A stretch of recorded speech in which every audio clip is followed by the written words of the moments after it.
Hello, everybody. Welcome to Doug's Thoughts. I'm your host, Doug Robbins, and this is a podcast by creative writer for creative writers. I want to talk to you today about Halloween Ends, comparing it to the Omen 4. Uh, there's a lot of people online that say Halloween Ends is a movie that they should have introduced Corey Cunningham in like 2018. Um, Not entirely opposed to that, but the way they want to bring him in, like, well, you know, maybe like it would make more sense if like maybe Cameron bullied him or blah blah blah. Don't listen to other Halloween fans that think they know. You know what I mean? Like, just no. That's why, you know, it's not that you agree with me, but if you want to hear the dude that's like gonna give you his own unique, fine with you introducing Corey in Ends because you know I like 2018. I like wrestling. Are you going to be a wrestler? All right. Enough quoting Ready Rumble. Uh,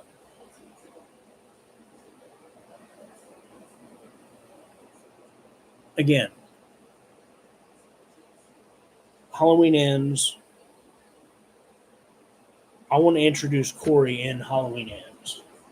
I think this is the way to go. However, if you want to court, if you want them to start dating, uh, that's fine. It's 4 years later. It's like, oh, come on, Michael's in a hole. Because the one thing about a Halloween movie is there's that wonderful plot device of selective amnesia. Come on. Well, that was 4 years ago. Who cares? He murdered my parents and slaughtered my friends. You know, this is working. And again, if Allison sees Corey as his little puppy dog, and again, even if you do the bully thing, like Steve Martin in that SNL skit, crap about the kids, of course. But yeah, you want to do the bully thing, you want to do yada yada yada. Um, and again, keep Corey, even when he gets in the face of Doug, because he doesn't have to be a psycho to stand up for his girlfriend. Um, think about it. Especially if you're like me and you've read the book, uh, and then watch videos about it, like Mike and Jay, and we watched a movie. It's like, look, you don't even have to love me. You just pick out what you want for dinner, stay at my place. And the physical repulsion when he's leaning over, and you think of how much older this creep is. And because, Corey, you can play it two ways. You can play it like he's got a little bit of Halloween Michael in him, or Halloween remake, Big Michael / Little Kid Michael. Um, you know what I mean? Where he's like, yeah, you can pick on me, but I wouldn't advise it. Because Corey would have to be a threat, but to stick up for his girlfriend in a way, like, because when she kind of cringes and he's like in Doug's face, like, oh, please, motherfucker, give me a reason. I don't think he has to be full on psychotic. I think we can wonder about him, but if you want this to actually be a love story, you don't want him, you know, Subtlety, subtlety. Make this shit real subtle. Uh, but the movie more and more about him sticking up for himself. And again, who's going to take care of the bullies for him? Just like Child's Play 2 with Chucky and Andy? Michael. Um, or, I mean, at the very least, if you don't want a murder spree, anybody seen Christmas Story? I mean, if he just grabs one of them, I got Charles Manson video where he's talking to Geraldo Rivera. He's like, "What if I just jumped on top of you, beat the dog shit out of you?" Which the way I just did that sounded like Ronnie from Halloween remake, right? Uh, but yeah, and he beats the shit out of the discount Riverdale dude. Uh, he beats the shit out of Bet Boy, and then he's like, come on, Stacy, come on, Margot, you two feeling froggy? And they're like, hey, fuck this. Uh, and again, you want a little bit of darkness? Put that towards the end. We don't know if they live or die, or he does. But when he beats them to death, it's towards the end. Michael's killed Joan. Michael's killed Doug. Michael's killed uh, what's her face, or leave some of these people. Because trust me, I at least want a massive beating. I want a teaser of he stood up to Doug. It ends. He's beat the dog shit out of Bet Boy and Discount Riverdale.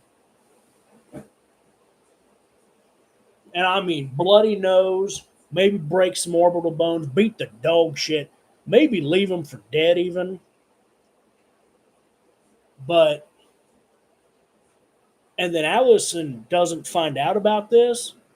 And then towards the end, if you really want it to be where he's going to lead into being the evil guy in the next one, maybe he lies to her because he's kind of been a sweetheart, but he's had a little bit more subtle interactions of like saying cryptic shit, but not like, it's like, why'd you do that? Like not so angsty. Like, dude, calm down. She's going to touch your wiener at night. And you're like going full on weirdo. And she's just going along with weirdo because it's a plot device. You know what I mean? Like, no, dude. We could be happy for Allison, happy for Corey. This kid that's like an outsider. I can be like I can be like Michael, but I can be nothing like Michael because I can feel love. I can feel empathy. Yes, I have anger. Um, but there are two paths you can go by, but in the long run, there's still time to change the road you're on. All that shit. You know what I mean? And you do that. But Michael's your villain.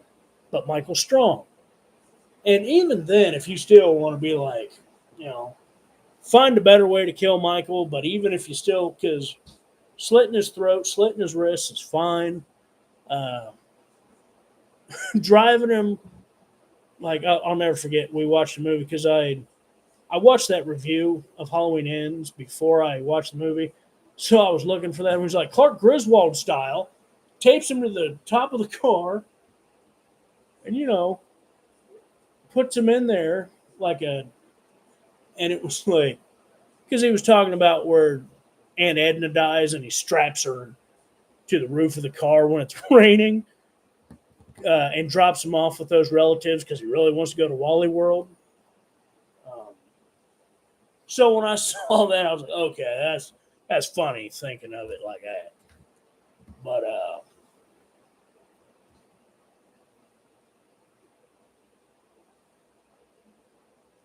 then we get the satisfying Michael. We think maybe there's a happy ending. And again, is there a happy ending, or do we know? No, Corey's because he beat the shit out of him and left him for dead. So, or there's mysteries. There's we could do it like part 5, where we don't know that Roy was the killer, but there's different ways you can go.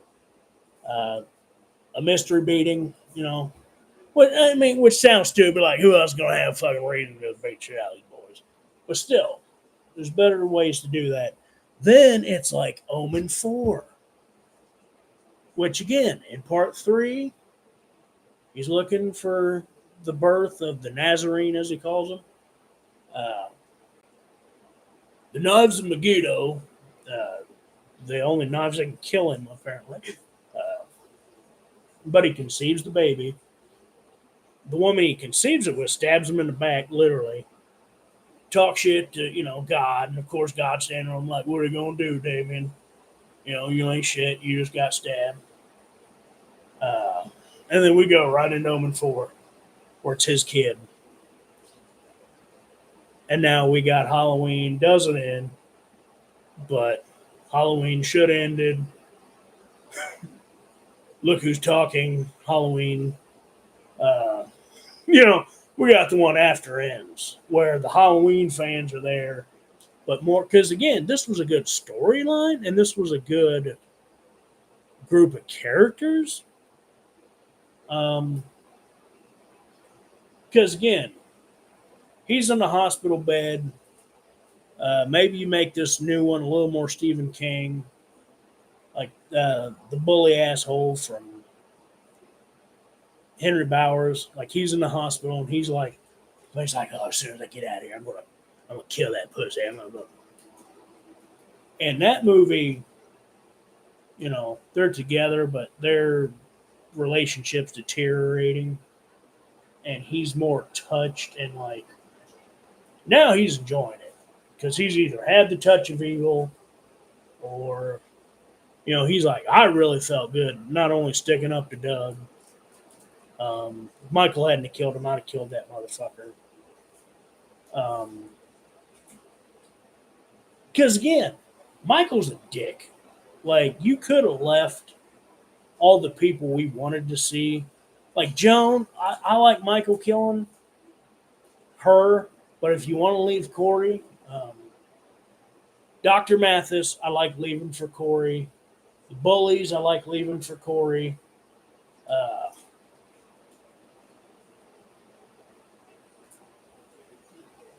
but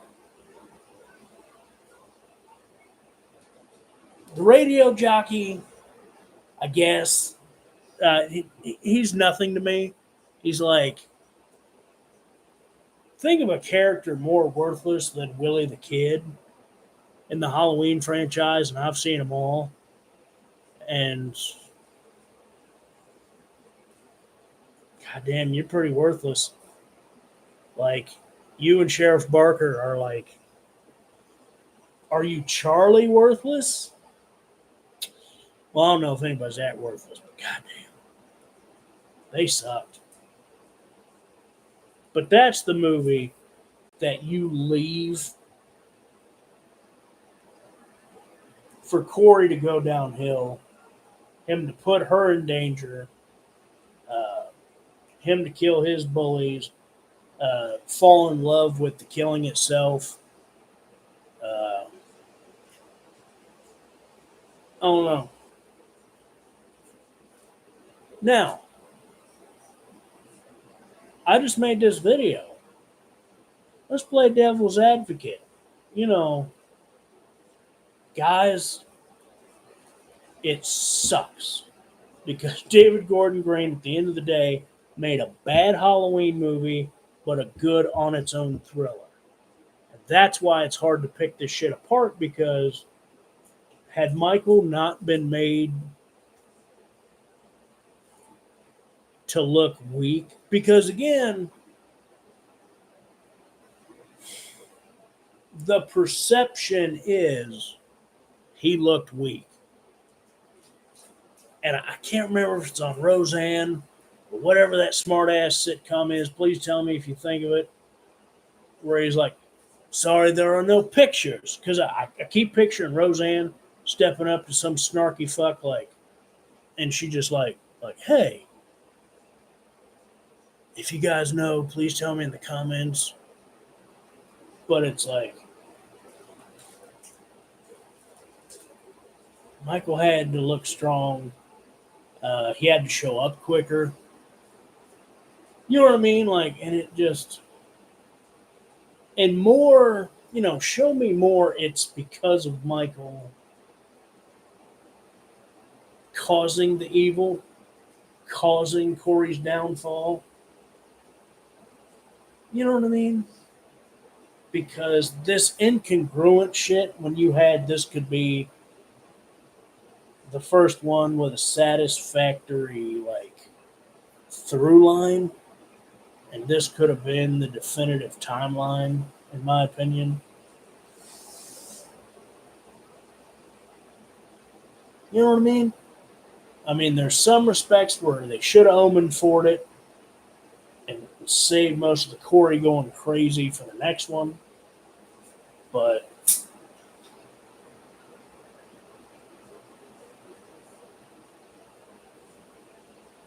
I don't know. Thanks for watching and have yourselves a great night.